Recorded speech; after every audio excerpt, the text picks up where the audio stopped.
إليزابيث شنايدر أول أميركية تتعافى من فيروس كورونا. 37 عاما من مدينة سياتل في ولاية واشنطن الأميركية التي شهدت أولى إصابات فيروس كورونا في الولايات المتحدة. إليزابيث معنا مباشرة عبر سكايب من منزلها في واشنطن لتحدثنا عن تجربة مرضها وشفائها. إليزابيث, it's really good to have you. Thank you for being with us, and you're looking great actually. Oh, thank you so much. It's my pleasure to be here. Actually, it seems you're feeling much well right now. Yes, I am. I'm fully recovered. I'm feeling healthy. Glad to hear that. First, how did you contract the coronavirus? So I actually got the coronavirus from a house party. At the end of February, I went with a group of friends to someone's house. It was about 30 to 40 people. We shared, drinks, food, listening to music, having conversation. And then 3 days after that party, on Tuesday, February 25th, I fell sick. I didn't think that I had the coronavirus right away. I had a fever, I had body aches, I had a headache, I felt tired. I thought I just had the flu, honestly.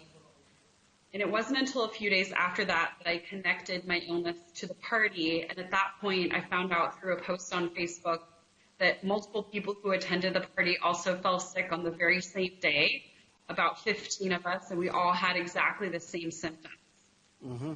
How did you recognize you had COVID-19, although you had no respiratory symptoms? Yes, that's correct. I had no respiratory symptoms. I had no cough. I had no shortness of breath, no tightness in my chest. And as I mentioned, I just thought it was a flu. I actually didn't even go to the doctor because thankfully I was recovering well on my own just by taking over-the-counter medications, drinking a lot of water, and getting rest and staying home. It wasn't until some of my friends frustrated from the fact that they weren't tested for the coronavirus when they went to their doctors that we started to look at different ways to get tested. And at that point, we discovered there was a research study happening in Seattle called the Seattle Study. This is the study that was going on through the University of Washington, Seattle Children's Research Institute, and the Fred Hutchinson Cancer Research Center.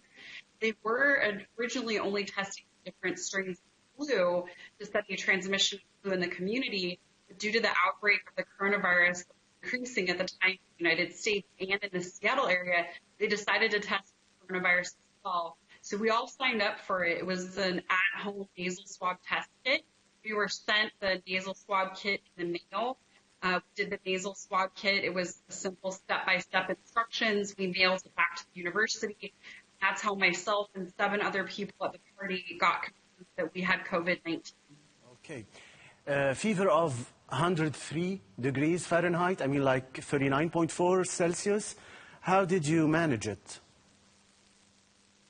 Yeah, it was quite alarming, actually. That happened the very first night that I was sick, and I would say apart from the other symptoms, that was really the only one symptom that was quite unusual. Normally for a flu or even a nasty cold, you really only get a temperature of 100 degrees Fahrenheit, maybe 101 degrees Fahrenheit. So, not as high as 103 Fahrenheit, 39.4 degrees Celsius. That first night, when I took my temperature and realized my fever was that high, I immediately started shivering uncontrollably and started getting the chill. I went to bed. I was a little worried. I called a friend and asked if he could take me to the emergency room and the doctor in the middle of the night if things got worse. But I did just, go to bed. I got rest. I took some over-the-counter medicine. I took acetaminophen, which is similar to naproxen, or another type of over-the-counter medication that you guys, have over in the Middle East. And then, thankfully, the very next day, my fever came down. I started feeling better. And how did you manage to recover from the whole virus? Yeah, I did recover on my own. It took me about 10 days to recover. I basically stayed at home. I took some over-the-counter medication. As I mentioned, I took acetaminophen. I think that's similar to paracetamol. I took some Sudafed. I did have some nasal congestion in my sinuses and a runny nose. And then I also, got a lot of rest, took a lot of food, drank a lot of water. And, I think that fortunately I had a very mild case. I think there are a lot of other people out there that are getting this and they aren't needing to be hospitalized. They are experiencing something similar to a cold or a flu. So I was very fortunate in the fact that I had milder symptoms and I could recover on my own. But I do think that this is something that we have to be cautious about. And there are other people out there who are getting this virus and they're having life-threatening, very serious symptoms. And so for that reason, that's why countries all around the world are asking us to stay home and help prevent the spread of this virus. Mm-hmm. And what's your big takeaway or lesson from this whole experience, Elizabeth? Yeah, so my biggest takeaway is, as I mentioned, please don't take this lightly. Although my case was a mild case, I was able to recover without being hospitalized and by taking over-the-counter medications. The virus spreads very quickly and very easily. I caught it at this party. No one at the party was, visibly sick, displaying any symptoms of COVID-19, and a large group of us all got it. And, I think that a lot of other people out there have this virus and they may not even exhibit any symptoms just yet and they're passing it off to other people. So, my biggest takeaway is that, please be cautious, stay home, try and isolate yourself. If you can work from home and your employer allows that, because one of the only ways to prevent the spread of this virus, the spread of this illness, by, isolating ourselves and staying away from other people. Mm-hmm. But no panic. Stay calm. This is what you've been saying lately?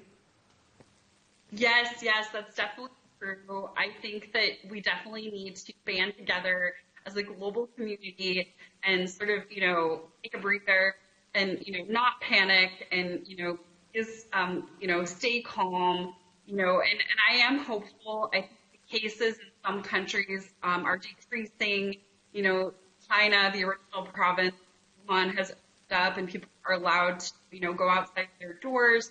And there are a lot of pharmaceutical biotech companies and a lot of researchers in academia who are actively around the clock working together to find a vaccine for this and a cure. So I do have hope, and I'm hoping that my story will be actual physical proof of the fact that you can contract this virus and recover having a mild to moderate case. And I do think the majority of people out there will get this virus and experience something similar to what I did. Actually, thank you so much for sharing that story with us. Elizabeth Schneider, the first coronavirus survivor in the United States. Thank you for talking to العربي TV. Yeah, it's my pleasure. شكرا. شكرا لك وشكرا لكم مشاهدينا على المتابعة.